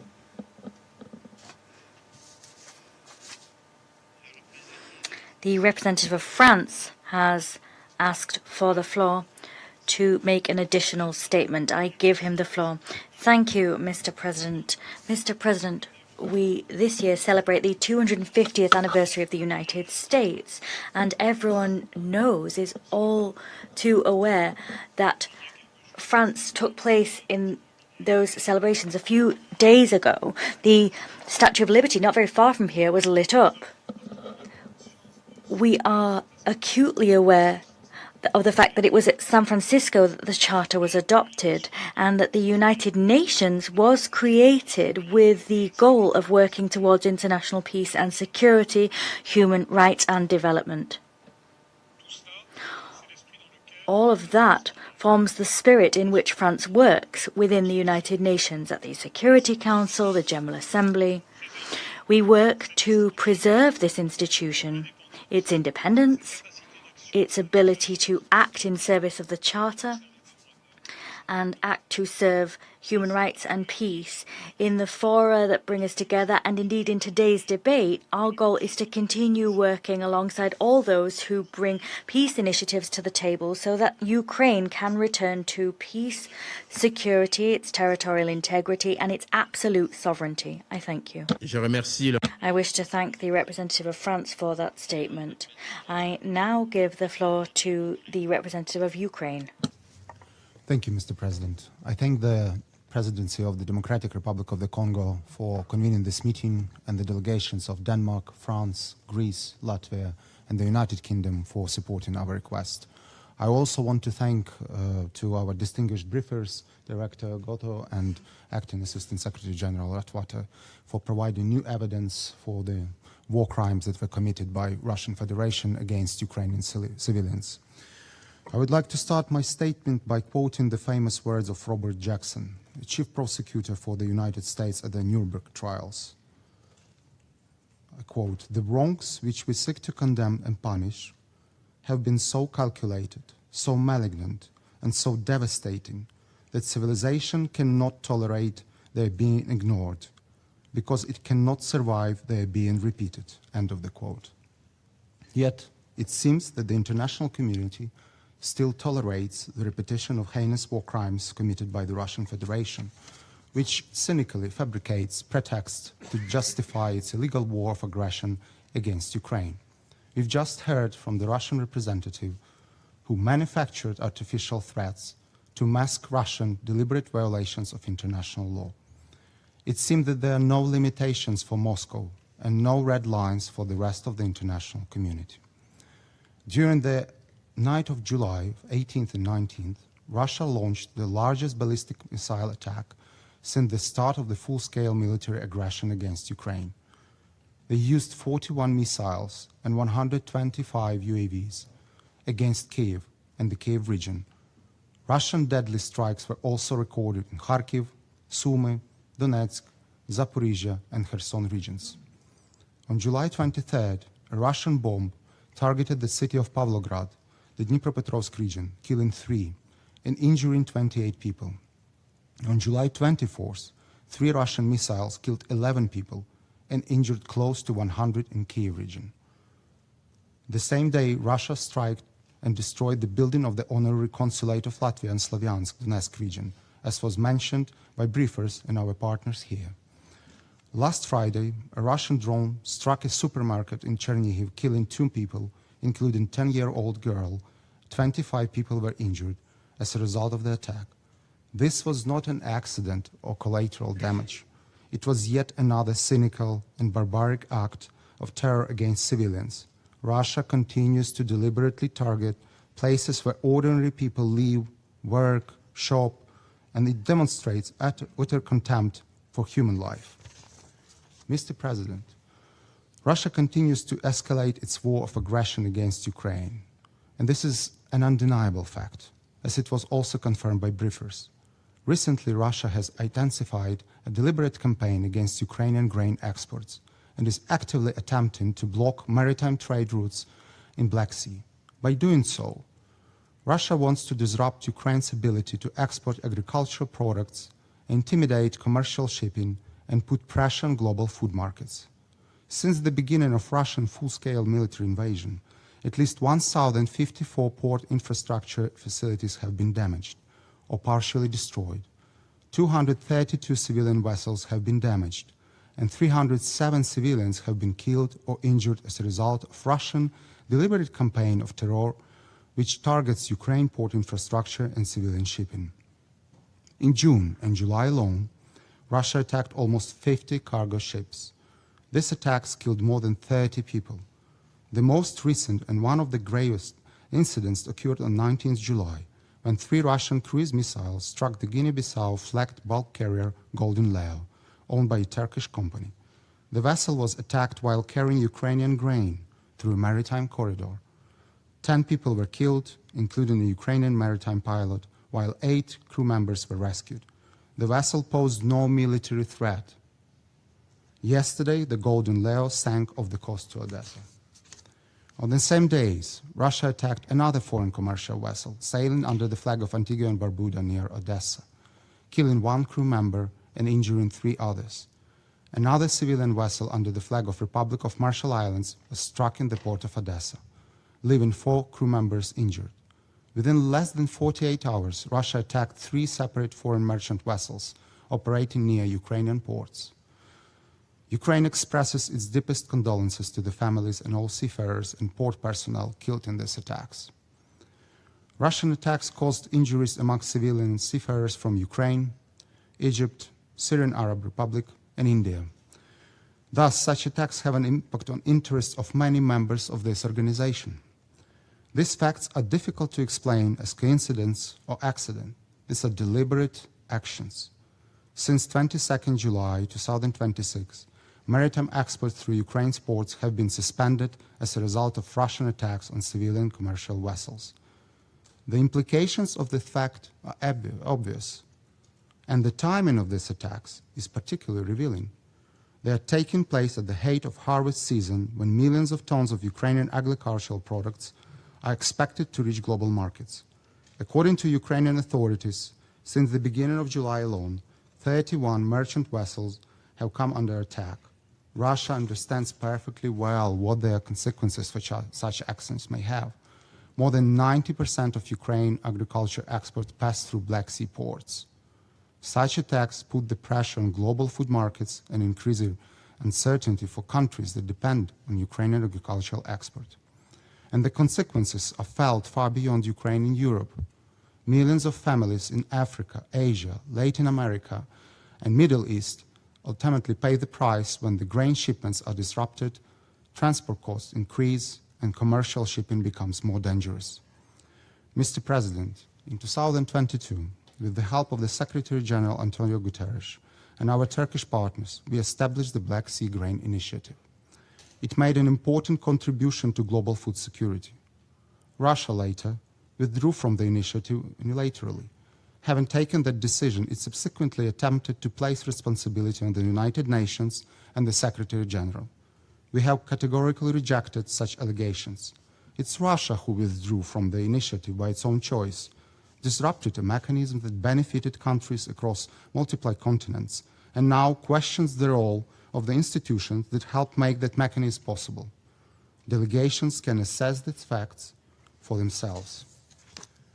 Ukraine, in its part, expresses its full support for the Secretary General and his consistent position in defense of the Charter of the United Nations, international peace, and international security. We have launched the maritime corridor in the Black Sea in order to support these efforts, while Russia continues to target them with missiles and drones. One important fact should not be overlooked.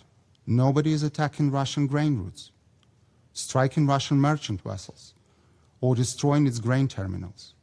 Ukraine implements its right to self-defense guaranteed by the UN Charter with the caution and respect for international law.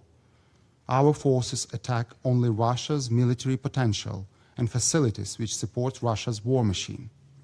We never wanted this war.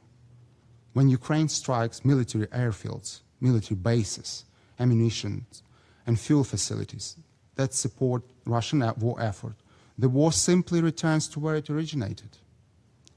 On the contrary, Russia attacks Ukrainian ports, grain terminals, and commercial vessels, and expects the international community to accept such terror. Russian terror against civilians and its threats to global food security must end. The United Nations must make full use of all appropriate tools at its disposal, including those provided by international law, to put an end to attacks against civilians, restore freedom of navigation in the Black Sea, and ensure the safety and security of seafarers who continue to suffer from these attacks. Defending freedom of navigation has long been a priority for the Security Council, and we take note of its recent initiatives and resolutions addressing these actions of destructive actors threatening maritime security on important international routes. The deteriorating situation in the Black Sea also requires the urgent attention and action without further delay.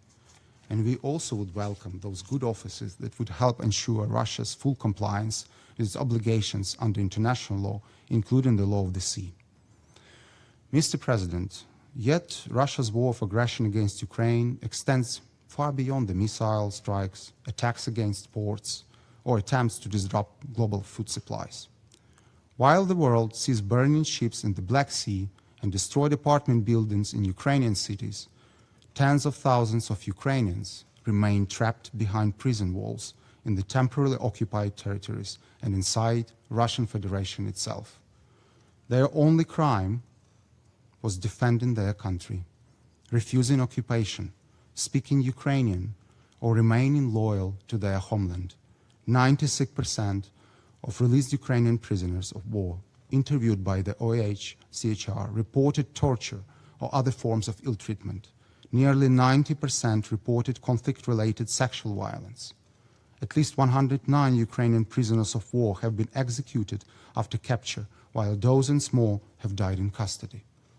Civilian detainees have been subjected to the same machinery of abuse. Torture remains widespread and systematic. At least 182 civilians have been executed in areas under Russian control, including in places of detention. Many others never returned alive from captivity. The return of all our citizens is our paramount importance for us and the United Nations and the international community, and we should play an active role in this process.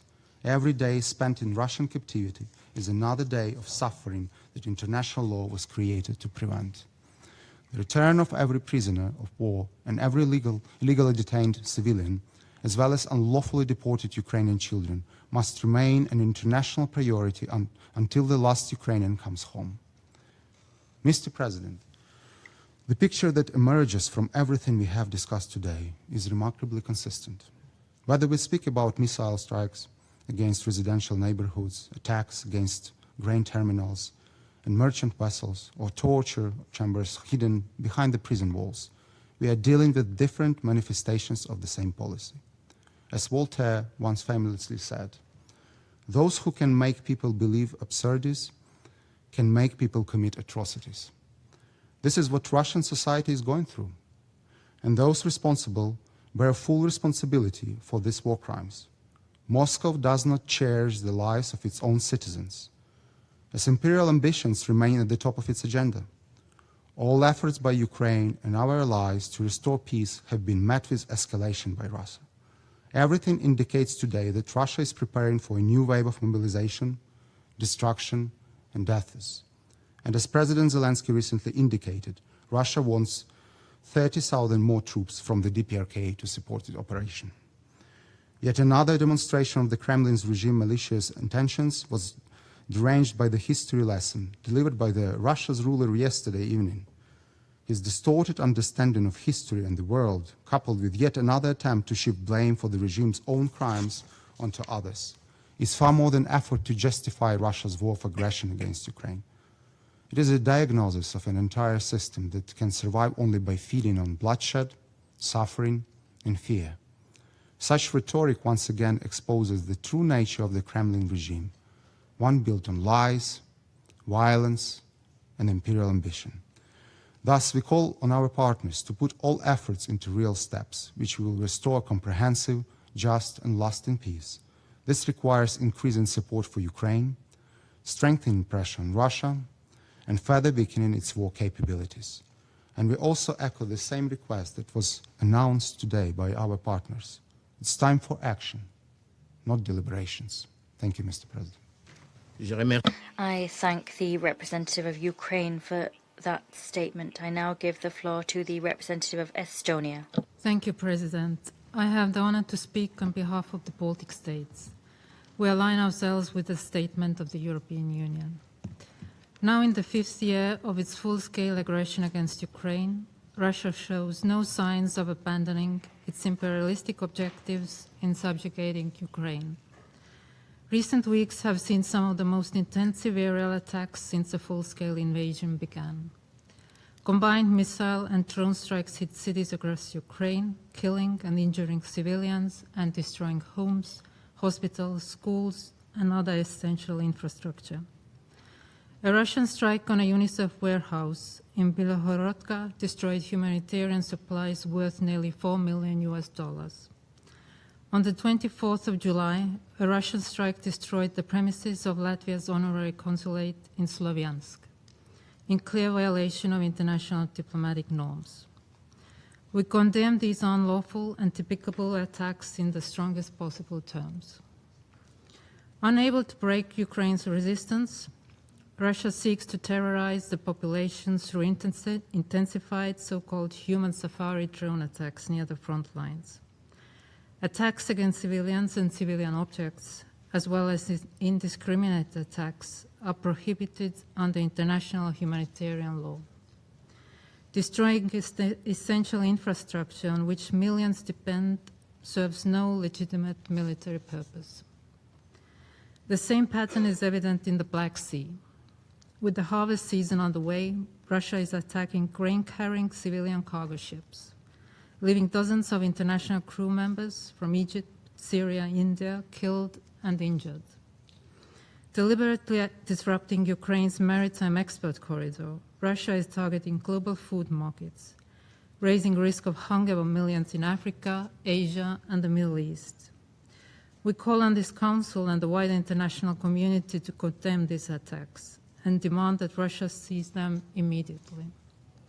We also express our solidarity with Romania for the repeated drone incursions into their airspace. Russia's reckless behavior needs to stop. Mr. President, Russia's armed and security forces have been repeatedly listed in the annexes to the Secretary General's reports for grave violation against children and are now also listed for conflict-related sexual violence, following the verification of 310 cases of such violence against Ukrainians. Security Council Resolution 2242 welcomed the Secretary General's decision that all countries repeatedly listed in the annexes to his reports are prohibited from participating in UN peacekeeping operations. Forces repeatedly implicated in these abuses cannot credibly protect vulnerable populations under the UN flag. We urge the Secretary General to apply this decision consistently and the Council to uphold and implement its unanimously adopted resolution. We urge Russia to immediately end the indoctrination and militarization of Ukrainian children and ensure the return of all those unlawfully deported and forcibly transferred. We also urge Russia to release all Ukrainian prisoners of war and unlawfully detained civilians and ensure safe and unhindered humanitarian access to all those in need, including in Ukraine's temporarily occupied territories. Every victim deserves justice, and Russia's actions must be met with accountability. We support the International Criminal Court and the swift establishment and operationalization of the Special Tribunal for the Crime of Aggression against Ukraine.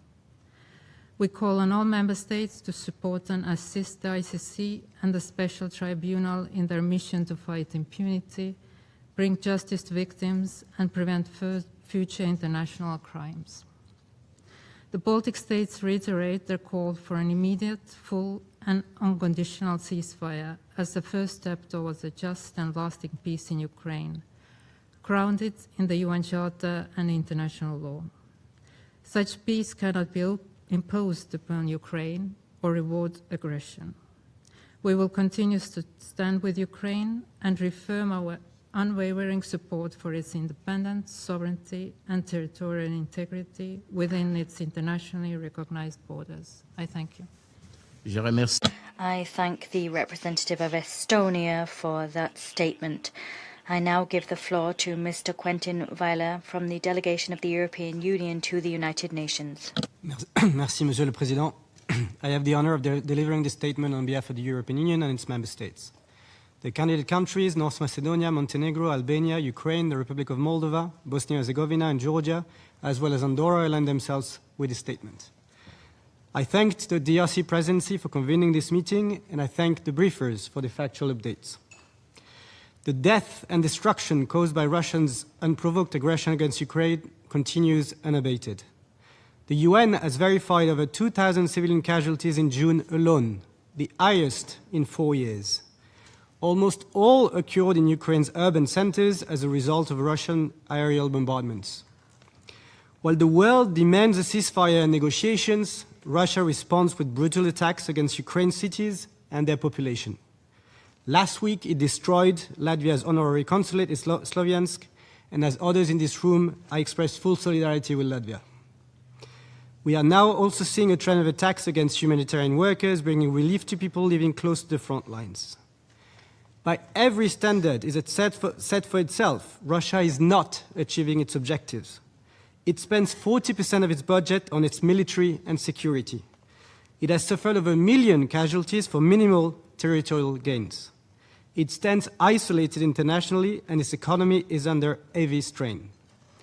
The fact that this cynical brutality against civilians is now fueled by Russians' desperation with its failure on the battlefield excuses neither its inhumanity nor its blatant violations under international law. In fact, it compounds them both. The EU continues to stand firmly in defense of international law as enshrined in the UN Charter. We will continue to support Ukraine in exercising its inherent right to self-defense under Article 51 of the Charter. We have mobilized over 200 billion euros to this end, all in response to an illegal invasion by a permanent member of this Council.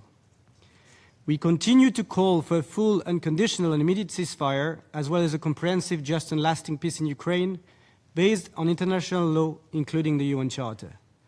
We call on Russia and its ally Belarus to immediately ensure the safe and unconditional return of all unlawfully deported and transferred Ukrainian children.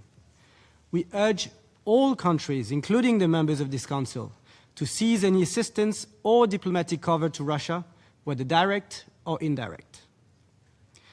Colleagues, Russia cannot succeed in changing borders by force or in escaping accountability for its actions. The sooner Russia realizes this, and the sooner it ends its aggression and comes to the negotiating table, the sooner this senseless cycle of death and destruction has a chance to end.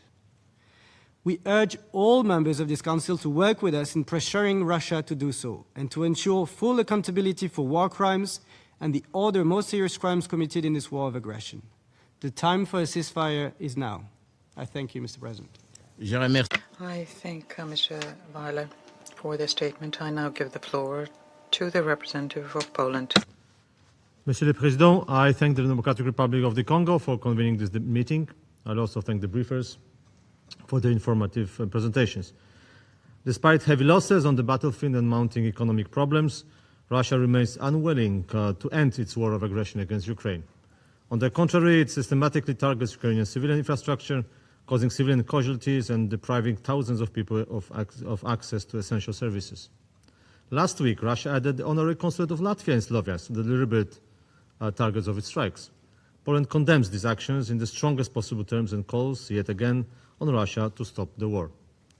The recent escalation of Russian attacks against Ukraine's Black Sea ports and commercial vessels is already disrupting maritime traffic and poses a serious threat to Ukraine's export capacity, particularly with regard to agricultural products. These deliberate attacks undermine not only Ukraine's economy, but also global food security and the fundamental principle of freedom of navigation. Poland strongly condemns the recent drone incursions into Romanian airspace. Russia's provocations, especially across the eastern flank of NATO, from Estonia through Poland to Romania and other allies, are clear violations of international law.